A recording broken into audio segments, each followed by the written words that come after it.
Dès le tout premier plan de Has-Been Hotel, la série nous dit que rien en enfer n'arrive sans prix. Et la saison 2 semble prête à redoubler d'efforts sur cette règle. Si vous êtes prêts, plongeons en profondeur dans ce qui pourrait arriver dans la deuxième saison de la série. 1. Le secret derrière Alastor. Alors commençons par la plus grande pièce du puzzle sur le plateau, c'est Alastor. Il disparaît pendant 7 ans, puis revient avec une confiance glaciale, une nouvelle influence et une fin du contrôle qui semble ciblée. La question évidente est de savoir pourquoi il a disparu, mais la question la plus intelligente est de savoir ce qu'il a rapporté avec lui. Le pouvoir, en enfer, vient de la peur, de l'influence et surtout des contrats. Si Alastor est revenu plus fort, il est probablement revenu plus lié.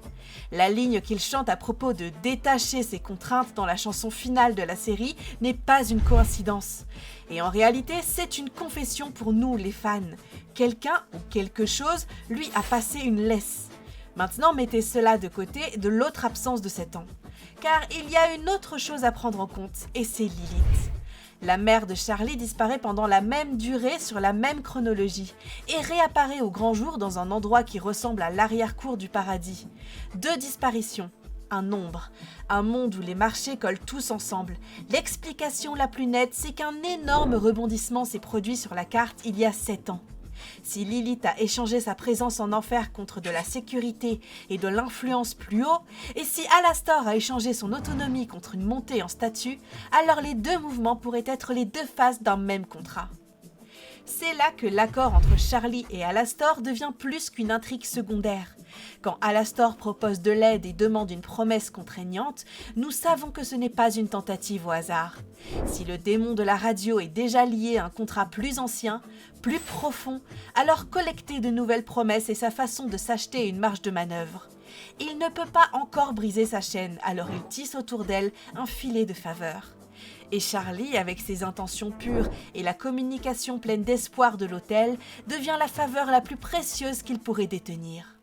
Remarquez qu'Alastor n'a jamais besoin de crier pour imposer sa domination. Il parle en termes et conditions. Il sourit quand les gens se coincent eux-mêmes. Il tolère les insultes jusqu'à ce qu'une ligne soit franchie, puis il donne l'exemple, comme avec Husk, parce que la peur est la monnaie qui empêche les concurrents d'attaquer les bords de sa formulation. Le contrat de Charlie reste un mystère, mais je crois qu'il sera une partie importante de l'histoire dans la 2e saison. Quite as indestructible as they seem. What are you talking about? 2. Le retour de Lilith. À présent, tournons la caméra vers Lilith et restons-y plus longtemps que ne le permet habituellement la série. Les flashbacks la montrent posée, presque froide, comme une reine qui croit davantage à l'ordre qu'à l'intimité. Ce n'est pas une preuve de cruauté, c'est une preuve de priorité. Si elle est montée au paradis, ou dans quelque chose d'adjacent, pour conserver une place à une table plus élevée, alors sa distance avec Charlie n'est pas seulement émotionnelle, mais contractuelle. Peut-être ne pouvait-elle pas intervenir sans violer une clause. Peut-être a-t-elle balayé le rêve de Charlie comme naïf et choisi le plus grand bien, de préserver la paix entre les royaumes. Ou peut-être a-t-elle parié que laisser sa fille lutter seule endurcirait la résolution de Charlie en quelque chose que le paradis ne pourrait pas écraser facilement. Quelle que soit la motivation, le résultat est le même. Une mère absente pendant les années les plus dangereuses de la vie de son enfant.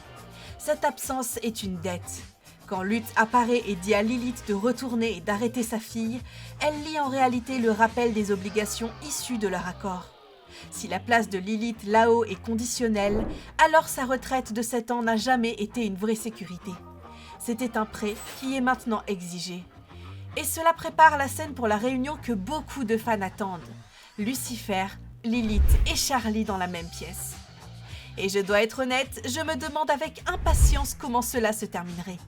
Lucifer essaiera-t-il d'être charmeur et paternel tout en cachant ses propres erreurs, ou sera-t-il complètement furieux contre Lilith ? Et que fera Lilith face aux réactions ? Saura-t-elle manipuler en jouant la douceur et le calme face aux questions ? Et puis il y a Charlie. Soit elle pliera et se brisera, soit elle les regardera tous les 2 droit dans les yeux et dira calmement que l'amour sans présence n'a jamais été de l'amour. Si cette confrontation a lieu, elle deviendra la charnière émotionnelle de la saison. Après cela, chaque choix portera le poids de la vérité familiale plutôt que du mythe familial. Down there and stopping that bitch. You understand me? 3. Les exterminations strictes en approche. Tout cela serait déjà suffisamment dramatique sans les exterminations. Mais la série est plus cruelle et plus intelligente que ça. La mort d'Adam a fait exploser l'équilibre, et la soif de vengeance, de lutte signifie que la prochaine purge ne sera pas pour la forme. Elle ira au-delà, sera quelque chose de plus dangereux et chaotique que jamais vu. Les anges viendront plus vite, frapperont plus fort et se concentreront sur les symboles. L'autel est un symbole. La rédemption est un symbole. Et Sir Pentious, de tous les pécheurs qui tournent la roue de vilains à racheter, est un symbole qui terrifie les deux camps pour des raisons différentes. Si un pécheur peut se racheter par un choix armé, si des outils angéliques peuvent être utilisés contre les anges, alors le mur entre damné pour toujours et sauvé sur une technicalité est en fait une porte avec une serrure. Qu'est-ce qui ouvre cette serrure? Un remords constant? Un acte désintéressé? Une faille qui force le paradis à honorer une promesse faite il y a longtemps? Quelle que soit l'exigence exacte, cela prouve une chose. Les règles lient aussi les anges.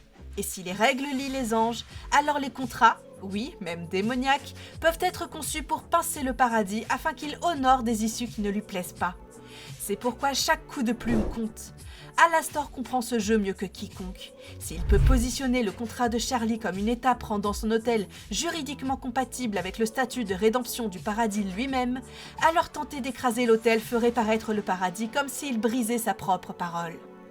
Pendant ce temps, si Vox sent qu'Alastor vise à blanchir ses contraintes via la clause de bonté de Charlie, il pourrait offrir à Charlie une porte de sortie discrète, aider à annuler le contrat. Mais bien sûr, ce ne serait pas par gentillesse, mais au contraire pour empêcher Alastor d'accéder au paradis. I'm about to end your fucking life. Nice voice. 4. Emily et Sir Pentious. Et voici maintenant la partie la plus réconfortante de tout ce chaos. Emily et Sir Pentious. Après des combats sans fin et des tentatives désespérées pour faire ses preuves, Sir Pentious obtient enfin la rédemption. Emily, dont l'esprit a toujours été aligné sur la chaleur et la croyance en une seconde chance, réagit à la nouvelle avec une joie pure.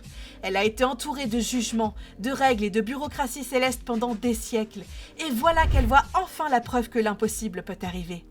Lorsqu'elle rencontre Sir Pentious, elle ne le traite pas comme un pécheur qui aurait, d'une manière ou d'une autre, échappé aux gardes du paradis. Elle le traite comme un nouveau venu qui mérite de respirer à nouveau.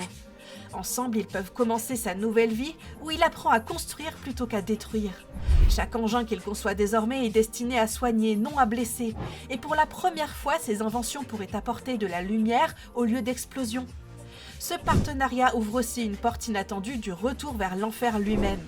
Emily, émue par ce qu'elle a vu, pourrait réaliser que la rédemption n'a pas forcément à être une route à sens unique. Si Sir Pentious a pu monter, alors peut-être que des âmes en bas peuvent être atteintes, guidées, voire invitées. Pour cela, elle pourrait envoyer un message à Charlie dans l'espoir de créer un pont entre leur mission, l'ange qui croit et la princesse qui rêve. Mais ce lien ne plaît pas à la hiérarchie du paradis. Sarah, toujours vigilante quant à l'ordre, pourrait voir la compassion d'Emily comme une rébellion. Si elle estime qu'Emily aide directement l'enfer et que cela recoupe la sécurité du paradis, elle pourrait la précipiter en bas en guise de punition. But she was right, Sarah. 5. Valentino contre Angel. Et tandis que les cieux tremblent à cause de la compassion, une autre tempête se prépare au sol. Valentino contre Angel Dust. Leur histoire a toujours été celle de chaînes déguisées en glamour, mais la saison 2 pourrait enfin tirer ces chaînes à la lumière. Le contrôle de Valentino sur Angel va au-delà du physique et inclut le psychologique aussi.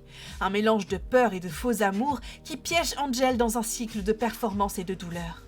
Angel en a assez de survivre, il veut vivre. L'hôtel, les amis qu'il s'est fait, le murmure d'espoir de Charlie, tout cela rogne le pouvoir de Valentino. Et si Angel n'était pas seul cette fois ? La mention de sa famille, son frère ou peut-être même une sœur venue du paradis. Si l'un d'eux apparaissait, cela pourrait rappeler à Angel qui il était avant les projecteurs, avant les ecchymoses, avant la laisse de Valentino. Ce souvenir pourrait fleurir en le courage dont il a besoin pour y mettre fin. Quand cette confrontation arrivera enfin, elle ne libérera pas seulement Angel, mais exposera aussi tout le système de possession en enfer.